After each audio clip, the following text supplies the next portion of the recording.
Hello, everybody. Welcome back to the Dugout Talk podcast. It has been far too long since the last episode. I am so sorry it has been so long since the last pod that I've done. Obviously, we kind of started with in the middle of the off season, like in the dead of winter, when it is extremely boring, not much going on.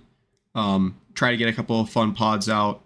And then I got really busy with work and just family stuff. So we are back now. Also, I was maybe a bit ambitious with the whole, we're going to do daily uploads. That's difficult. My schedule is far too messy for daily uploads. So for now, we're going to just try and stick to 3 or 4 a week. As we now progress into the actual season, there'll be a lot of stuff to talk about as we are going to actually be having baseball. So very excited for that. So kind of just, I intended to really get stuff out for opening day. Again, didn't happen. But we are here. We're going to just talk about the first couple weeks of the MLB season. I'm going to give some my thoughts on my predictions. What my predictions probably were roughly looking like preseason, and then what my predictions are looking like now after having watched the first weeks of the season. Obviously, we're 2 weeks in. There is still many more weeks to go. But maybe just some slight, immediate course corrections or just changes in, this team is already looking very, very different from what I expected them to look like, and I don't think that's a fluke or a one-off, right? Stuff like that. So we're just going to start in the NL East and then move our way to the Central, to the West, and then to the AL East, Central, West, right? So starting in the NL East, of course, the home of my favorite team, the Atlanta Braves, who are currently leading that division at 10-6. The Atlanta Braves are the only team in MLB who have not lost a series. Very exciting start to the year as a Braves fan. I'm going to be real. My prediction for who was going to be winning this division at the start of the year was probably Phillies or Mets. And I really wasn't sure which one. It's kind of dependent upon, what Zach Wheeler was going to look like when he came back. Obviously, the Mets are coming off of, a historical... not historical, but, just utterly just ridiculous collapse. I mean, it is a historical collapse when you consider how they were at one point, well into the season, the best in Major League Baseball, and then didn't make the playoffs. So, the Mets will do what the Mets do. And then obviously the Braves coming into the season are once again some Fangraphs favorites. If you go and look at Fangraphs tends to really like the Braves historically. Over the last few years, even when they end up not being all too successful, Fangraphs still likes the Braves.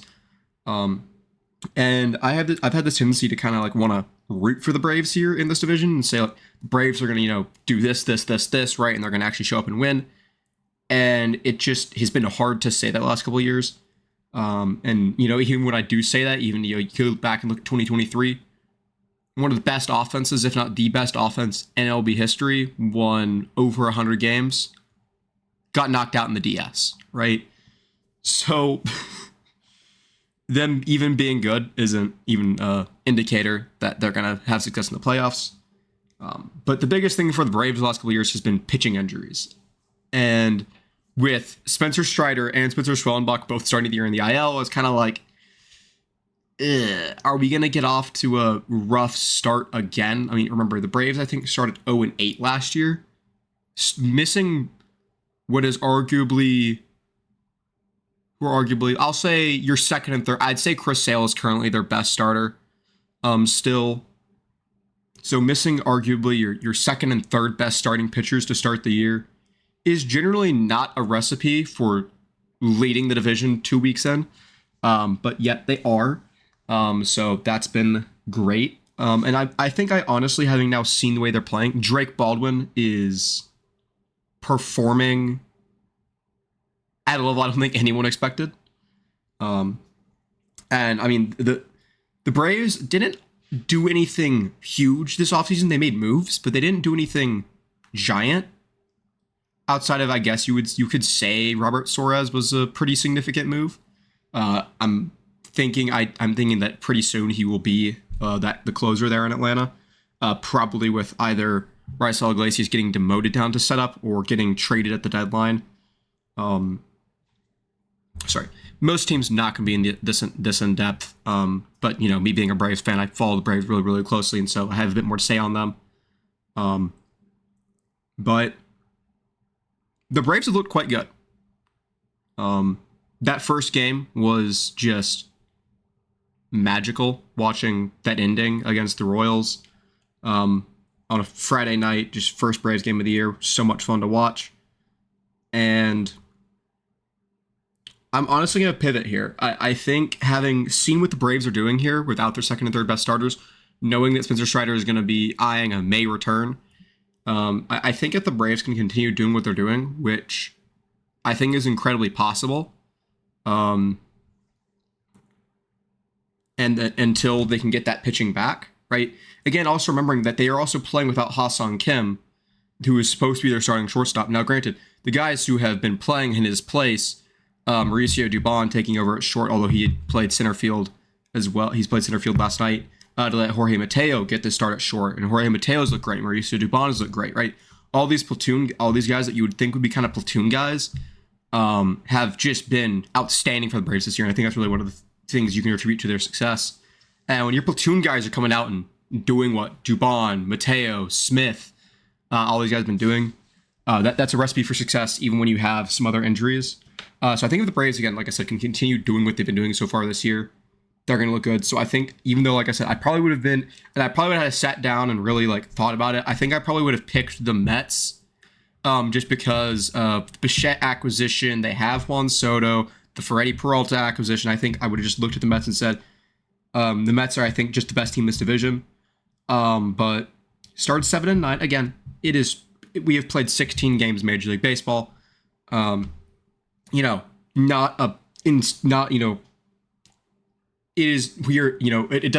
162 game season. It's a marathon.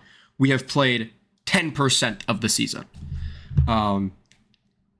Still 90% of the games left. So very small sample size, but I'm going to actually go ahead and pivot to my favorite team, the Atlanta Braves, to be winning the NL East.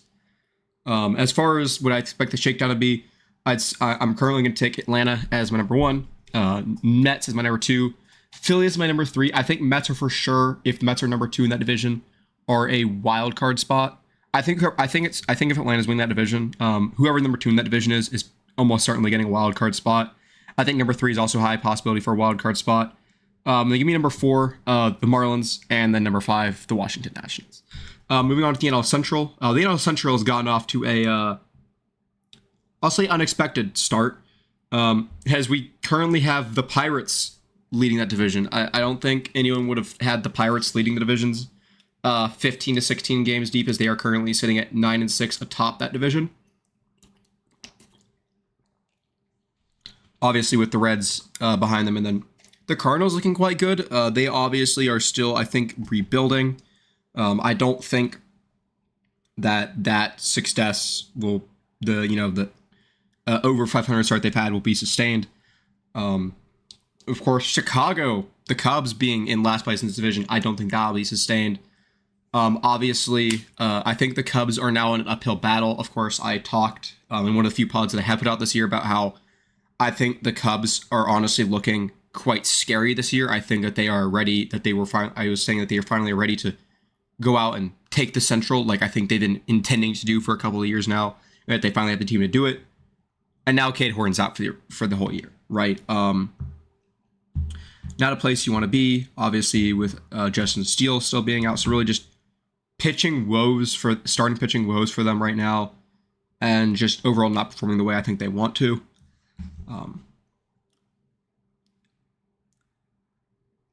It's a Central division. It is so up for grabs. I'm going to go ahead and just say, as of right now, I still strongly believe in the Cubs. I think they're going to have like I said, uphill battle to get there.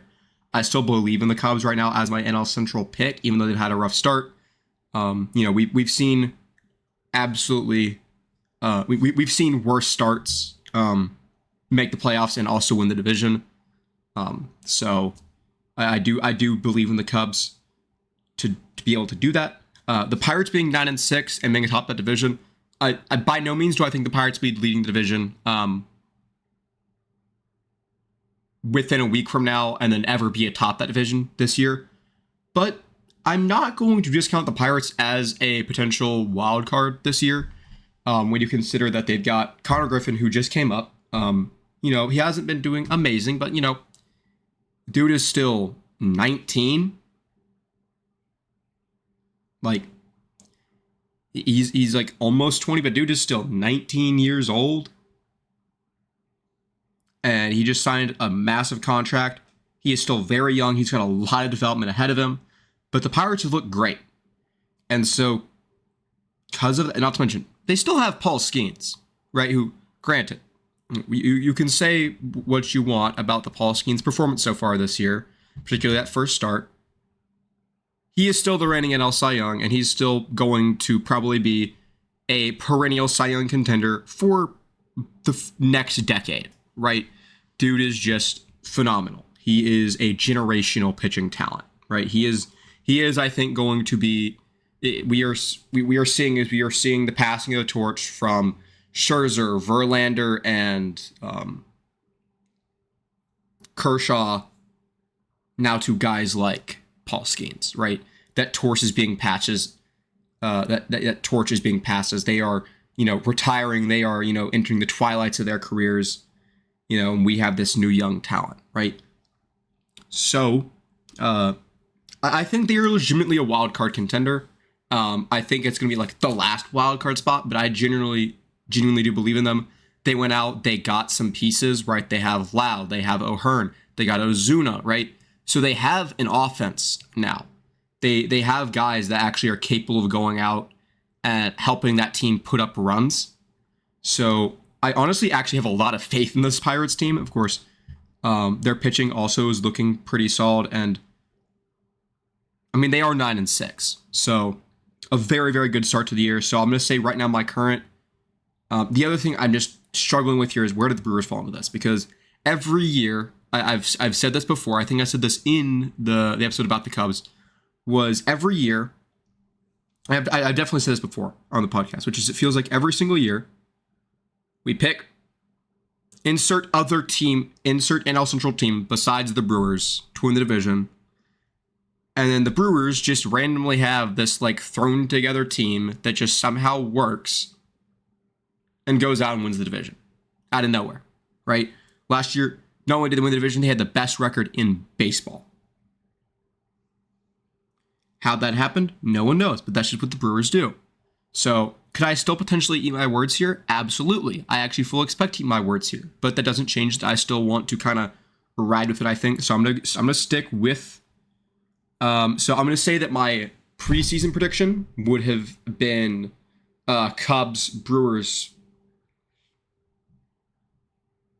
Reds, maybe Pirates. Really close there. Now I'm going to switch up here. I'm going to say Cubs, Pirates, Brewers, Reds, Cardinals. I still think the Cardinals are absolutely rebuilding. They still got a lot of work that needs to be done. But that is going to be my central picks. So again, Cubs, Pirates, Brewers, Reds, Cardinals is my NL Central rankings, with the Cubs winning the division and the Pirates potentially slipping into a playoff spot, into a wildcard spot. Next up, to wrap up the National League, is the NL West. I think it's pretty obvious what my preseason prediction would have been, and that my prediction is still going to stand, as the Dodgers have started off 11-4. They just look like the Dodgers of, the 2020s. They are dominant. They are a great team. They are a very deep team. They don't even have to start their best guys to still have a terrifying lineup. They were going to be my preseason pick. They're still my pick. I don't think that's changing anytime soon, so long as the LA Dodgers continue to be the LA Dodgers that we know and have, as a baseball fandom, collectively mixed feelings about. Obviously, second place in the division right now is the Padres, then the Diamondbacks, then the Giants, then the Rockies. Padres are going to keep being, I think, I feel like the NL West the last few years just kind of felt the same. It's just the Dodgers are the consensus number one, Padres are the consensus number two, And then everything after that, who really cares, because they're probably not making a playoff anyways. Right. But anyways, I think this one's pretty easy. I don't think this one needs as much discussion. Dodgers number one in this division, hands down, no questions asked. Anything not winning this division is just failure for this team. This is a team that's really just eyeing up a third straight World Series title at this point. The Padres, obviously, are, I think, going to be second in this division. Looking at a playoff spot here, they look good. Mason Miller is maybe the most terrifying closer in baseball right now. So if you can get yourself in a situation where you are up by 3 in that 9th inning, you can just kind of say, well, good job, guys. Let's just add to the win column and just move on with just how good he's been pitching. And then obviously, I think after that, I think honestly, Arizona could sneak into a playoff spot. I don't think it's really as likely as some of the other teams when you have. I think really your wild card spots are going to be occupied by. I don't think Arizona's in that running. I think it really, as of right now, is going to be between, assuming my division picks are right, it's going to be the Phillies, the Mets, the Brewers, the Pirates, and the Padres. 5 teams fighting for 3 spots. So at the end of the day, that's where I'm at on that. Or is it? Wait, am I stupid? Yeah, that's right. Yeah. So that's where I'm at on that right now. I don't think they're a bad team. I think they'll still be above 500. I just don't think they will be in that wild card spot. And then the Giants and the Rockies exist in this division, and they're going to have to play a lot of games against the Dodgers and Padres, which is going to suck for them because they are not good teams. The Rockies did have like a random 4-game win streak, which was kind of a fun time if you were a Rockies fan. It was like, oh my gosh, is this the Rockies? Of course it's not. It's not the Rockies here. I don't know. I mean, it's the Rockies. They will. I think at this point it's looking like the NL West is going to have.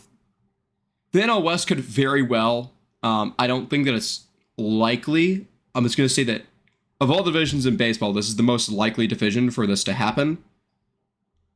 It's entirely possible the NL West could contain 2 teams with 100 wins and 2 teams with 100 losses. And then you're going to have Arizona, I think, hanging just around the 500 mark, just dead in the middle. Honestly, I genuinely believe that is a possibility. But yeah, I think, honestly, I think the Rockies are still the worst team in the National League. I think the Giants have more upside than them. So I think my rankings for...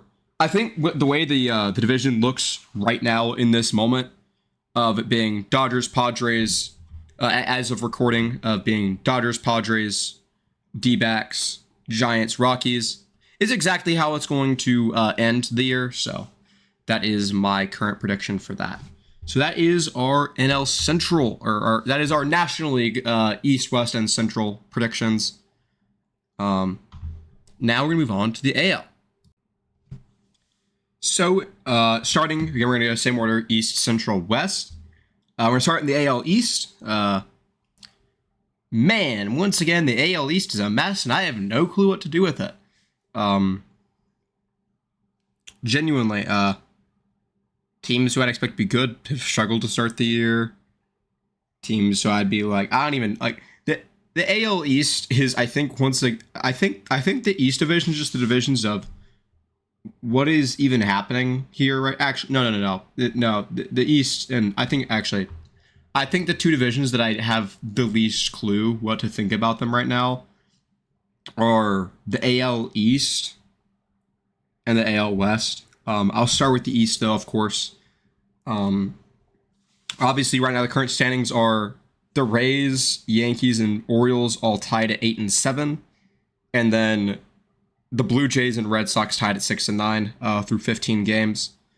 Again, as we're recording this, is anyone currently playing right now? Yes, the Astros and Mariners are playing right now. with the Mariners up 6-2 in that game in the top of 6. So looking like potentially the Mariners are going to continue to put the Houston Astros down. We will talk about that in a second more. But anyways, the Rays. It's hard to say who's going to be bad in this division because I think these teams all have potential to be good. I think the Rays have the least working for them. To be honest, I don't think that means they're bad. It's not easy. I think it's entirely possible. Again, entirely maybe not likely, but I think it's again entirely possible for every single team in this division to finish 500 or higher. If I had to tell you my preseason pick for who I thought that season this division was, I would have probably said the Blue Jays. I think I still want to stick with that. I think their rough start is nothing to overreact about or to pivot really over. Then how the rest of this division shakes up is rough because picking against the Yankees is just never. It's like picking against the Brewers. Even when you feel like, oh, they didn't do too much this offseason. I don't feel like they improved in the areas that they actually needed to improve. They've still got injuries. Whatever you say about the Yankees, they haven't had a losing season for as long as I or many baseball fans have been alive. So it's really hard to say to look at that and say this is the year that they're actually going to finally suck, especially when I don't think that's true. Or to even say this is the year they're not going to make the playoffs or whatever. So it's hard to balance that with the fact that I really like the Red Sox and the Orioles and what they're doing right now, while also still really liking the Blue Jays. That's why this division is so tough, because there's so many good teams in it. And so I think this division will be, this division and who makes the playoffs from this division will be, for the most part, very heavily, I think will be very heavily decided based off how they play against each other, and how they do within their division. So for now, what I'm going to say is I'm going to have the Blue Jays at the top. I'm going to put the Red Sox in second, the Yankees in third, Orioles in fourth, Blue Jays in fifth. And that is just a quick, just feel. There was absolutely no deep research into that at all. That is just pure feel. Because I don't think any amount of research is going to make it better than just pure feel, because that's just the way this division feels to me right now. Maybe deeper research would make the division not feel like that anymore, but I genuinely think that every single one of these teams is competitive. I think there's some that are more competitive than others. But I think this division will be really fun to watch this year. Hopefully, I don't eat my words on anything there. We're just going to go ahead and move on to the AL Central,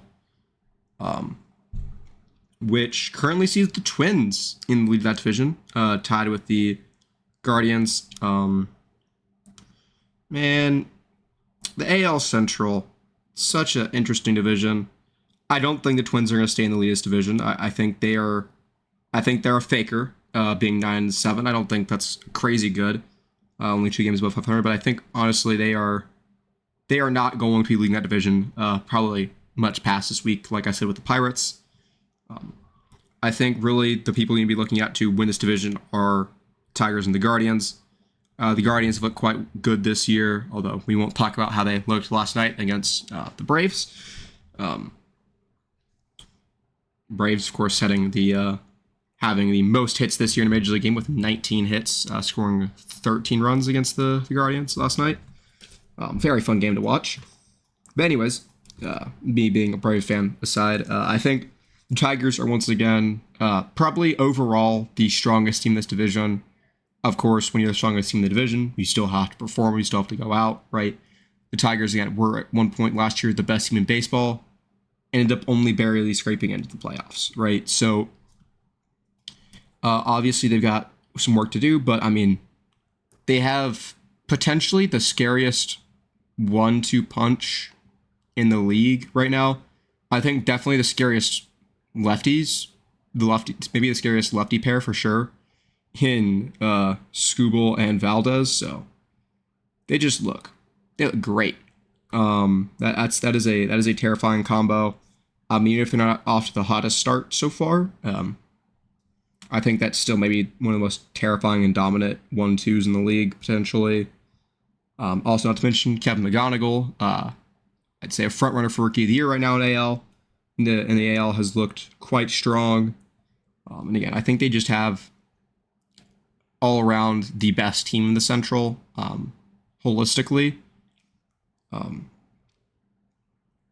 So I think if I had to pick, my pick preseason would have been the Tigers. My pick is going to remain the Tigers.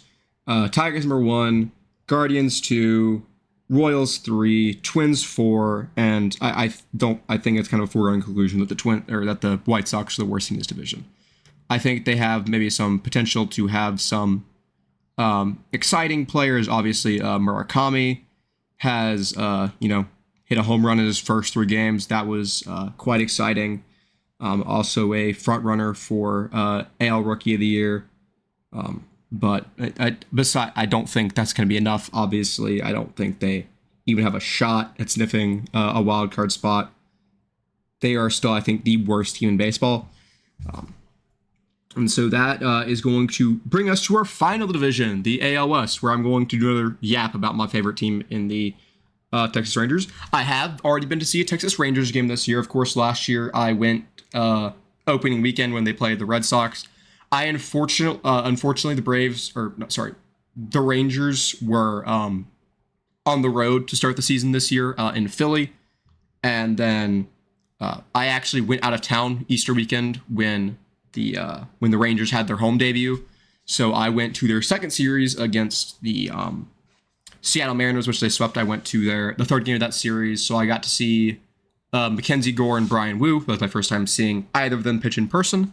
It was a grand old time. I might have to in the little post for I don't know. Whenever I post some stuff on Instagram, I'll probably post some stuff about that for this episode. I'll post some stuff about my first Rangers game of the year.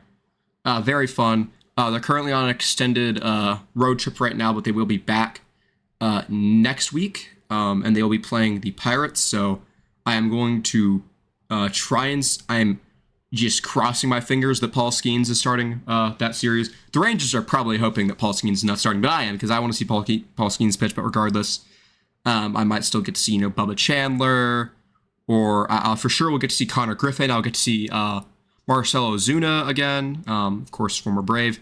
Last time I saw Marcell Ozuna play at Globe Life Field, I'm pretty sure he hit 2 bombs, so I'd be quite pleased to see the Big Bear in the 817 again.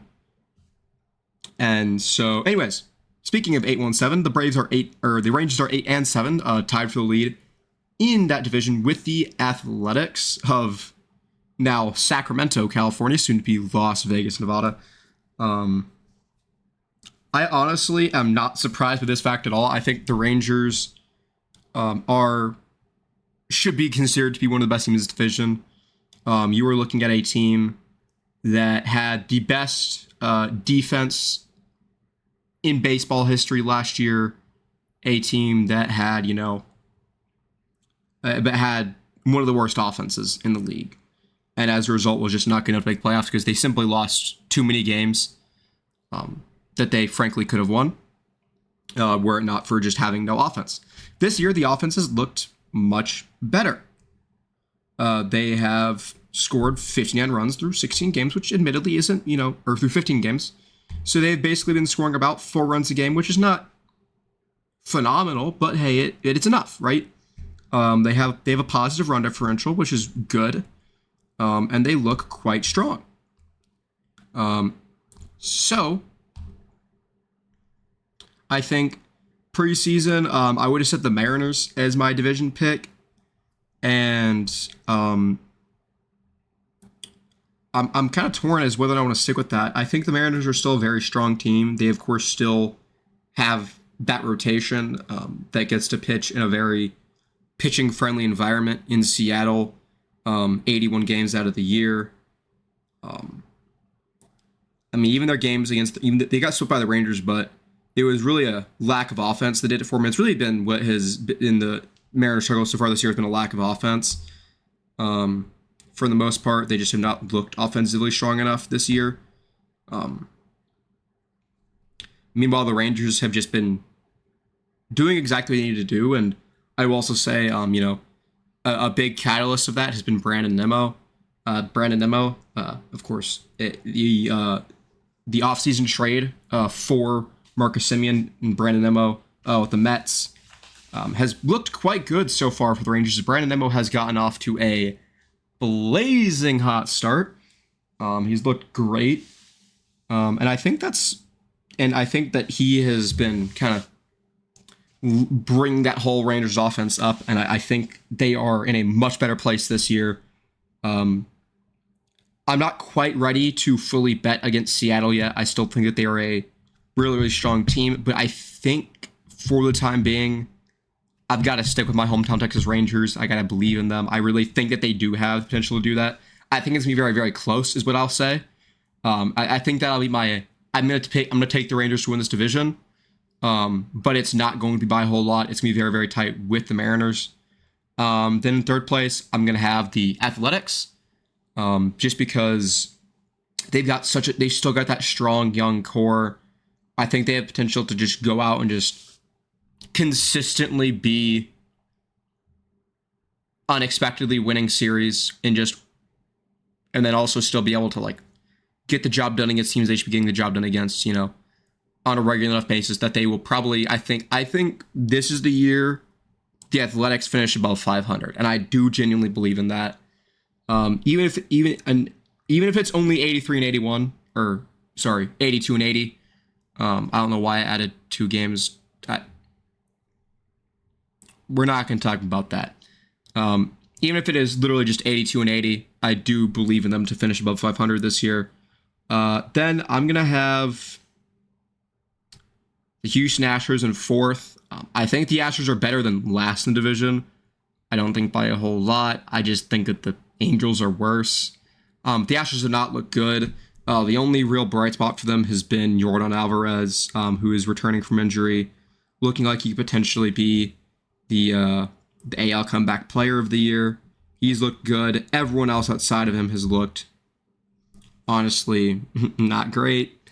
They're struggling, and I don't think that they are going to be fighting for that division this year. I think the Athletics have a higher chance of fighting for that division this year than the Astros do by a whole lot. I don't think that's an insane thing to say.